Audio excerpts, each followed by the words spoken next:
In the name of Allah, the most beneficent, the most merciful.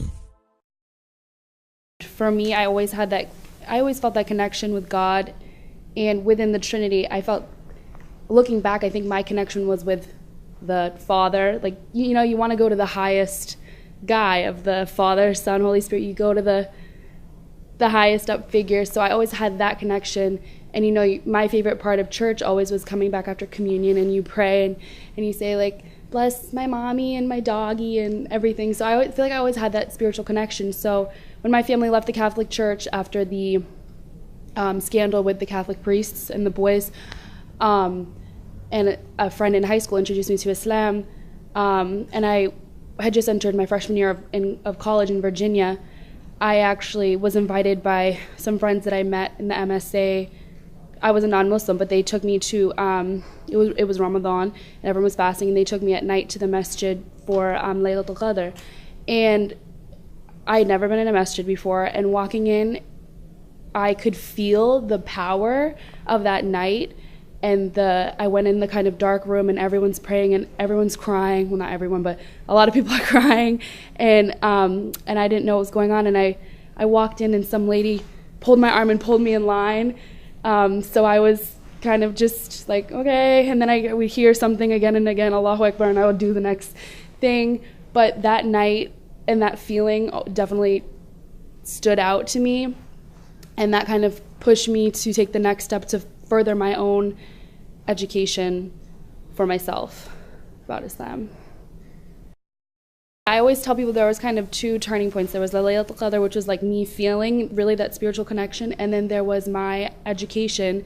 Imam Zaid Shakar's Back to Basics Islam 101 DVD set, it goes through everything. It talks about the pillars, the articles of faith, and it addresses things that often make non-Muslims shy away from Islam, like what's the deal with Osama bin Laden, what's the deal with the Taliban, all those issues. And he addresses them, and he's just, the way he talks, mashallah, he's a great speaker. And so you can tell he's so at peace with his life and his creator. So that it really educated me on everything, and that was definitely that was what pushed me to say, okay, I am a Muslim, I need to do the next step and say the Shahada. So I did that at the masjid.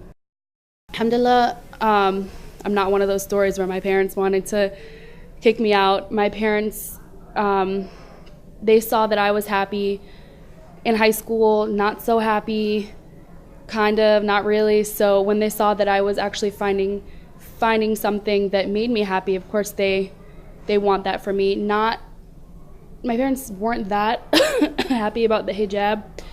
They didn't want me to wear the hijab, but they've gotten used to it. Alhamdulillah, I didn't think that would happen, but I just graduated from college, and I'm home, and they don't really make any more comments. It's kind of just they've accepted it, so alhamdulillah. And my mother and I are very close, and she actually has started buying me hijabs, so alhamdulillah. Like I said, the nights, not only Laylatul Qadr, but all of the nights after fasting, when everyone goes to the masjid and you can just feel that power of the night of praying Taraweeh, that's the most special part of Ramadan for me, as well as the discipline in the day that I never realized I was so not disciplined. You really don't realize how much you take food and water for granted until every time you go to get some, you realize you can't. So that discipline, I feel, is very important for everyone. And I would just love to be able to sit down and really talk from my heart about how happy I am. And I know everyone, whether they say whether they say, oh, there's no God, I don't care, if I die, that's it. You have those questions, and I think everyone has those questions of what happens when I die. I know there must be something else going on, and for me to find that peace, I would love to give that to them through Islam.